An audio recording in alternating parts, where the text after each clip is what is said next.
Good enough. Yeah, no? Yeah. Okay, sorry. Okay, whenever you're ready, Claire. So, I'd like you to put yourself in somebody else's shoes. Imagine that it's 1895 and you're a German physicist in your lab and you've been studying your cathode tube. You've covered it with a piece of black cardboard to shield the light that's produced from it, and you look to the side and notice that a barium compound coated screen is fluorescently glowing. Can you believe that you just discovered X-rays? The discovery of X-ray in its early development revolutionized the advancement in medical technology and led to modern imaging technology today. So now to talk about the discovery first. So the scenario that I just walked you through is exactly what happened to Wilhelm Röntgen in November 8th of 1895. It was a completely accidental discovery, and after the initial incident, he tried to recreate it multiple times, as most scientists do when they find discoveries, and he realized that he had discovered a new type of radiation. So after all of his trials, he enlisted the help of his wife Bertha and took a picture of her hand, resulting in a picture of her skeleton and rings, as you can see on the slide right there. In an article discussing the centennial of the discovery of X-rays, Bertha was quoted saying, "I have seen my death," in response to seeing the result of the X-ray of her hand. She said, "I have seen my death." I have seen my death, yeah. That's funny. So, with this newfound discovery, it took off very well in the scientific community, and because of the enthusiasm and interest in it, many hospitals around the world had X-ray machines in their facilities the next year. Okay. And here's a picture of some of the early X-rays. So this would lead to further development in the field of X-ray and the technologies that are in there. So I want to talk about some early statistics. So with this chart, it was case studies taken at Pennsylvania Hospital of roughly 400 case study people per these years. So when looking at the chart, you mostly want to look at this one regarding the X-rays because tonsillectomies were very popular during these times because it was new. So disregarding patients at the hospital who were there for that, the ones who actually got X-rays were these percents. So in the very beginning, X-ray wasn't used as much as it could have been, even though it had become very popular and many hospitals had the machines. And this was because they were operated by chief medical residents who had many jobs and machines to run in the entire hospital. So between 1909 and 1920, you can see that the percents jumped up for patients who had X-rays taken, and this was because in 1912 they specifically hired a doctor who was a specific radiologist, and they were able to devote their time to taking X-rays. So you can clearly see that in between that area with the further years that X-rays had become basically a staple in medical diagnoses with X-rays. So regarding the development even more, I want to talk about an important person who was mentioned specifically in an article from Iowa Radiology when discussing a brief history of X-rays. Her name was Marie Curie.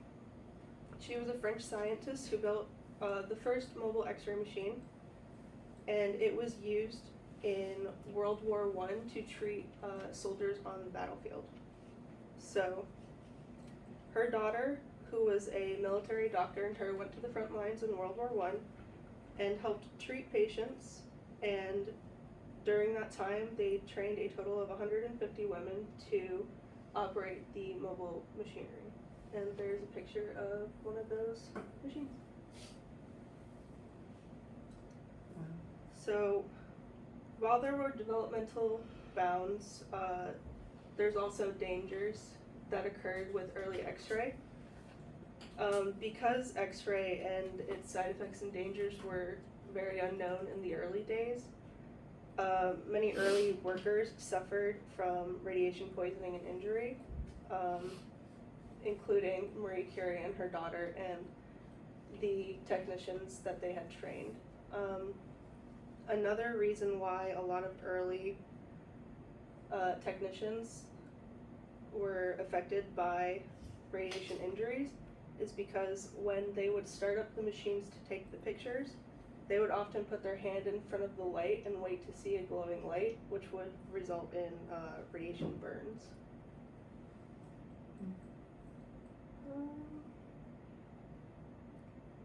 So here is a picture of an early mobile X-ray and what we now have today. So you can see clearly that just in a little over 100 years that the technology has come a very long way.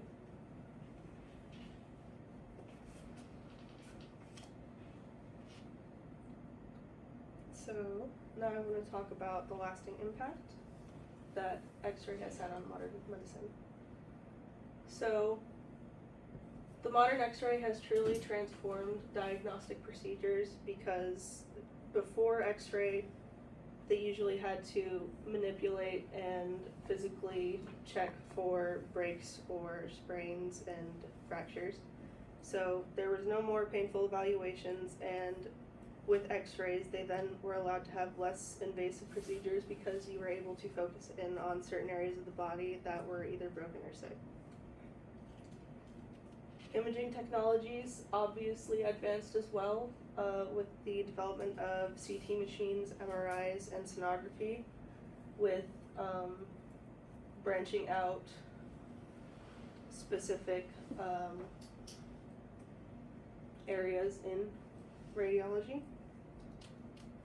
And with nuclear medicine, a plus side on the learning about the dangers of early X-ray is that the dangers actually led to the discovery of nuclear radiation and medicine therapy, which can be used to treat carcinomas, skin cancers, and other types of cancers.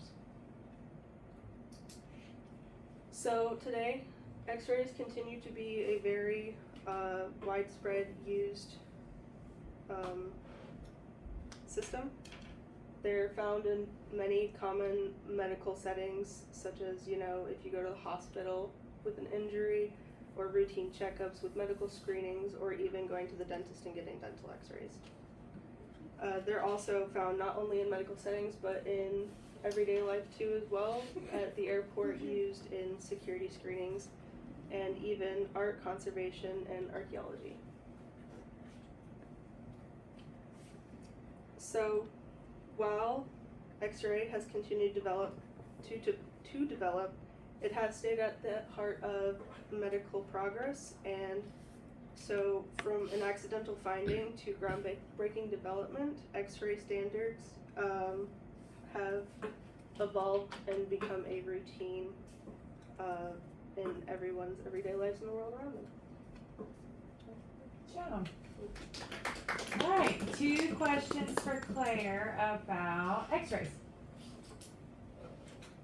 Abby, you gotta go, girl. We hadn't heard a question from you.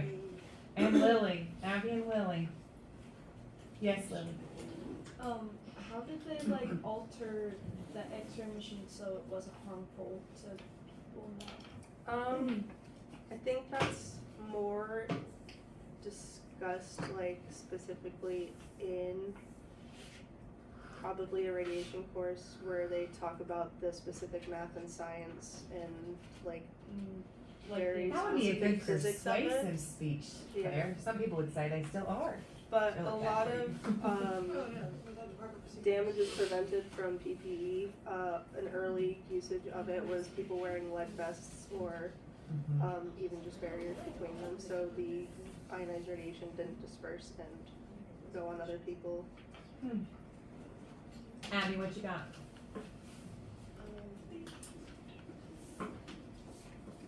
Where did they get those X-ray machines in those hospitals? Like, cause it was like, you know. A few months after they had published about x-rays, a lot of companies had gone into kind of mass producing variants of cathode tubes, which is basically using electric currents through vacuum tubes. So it's like lightning in a bottle that projects the ray. So they weren't very hard to make.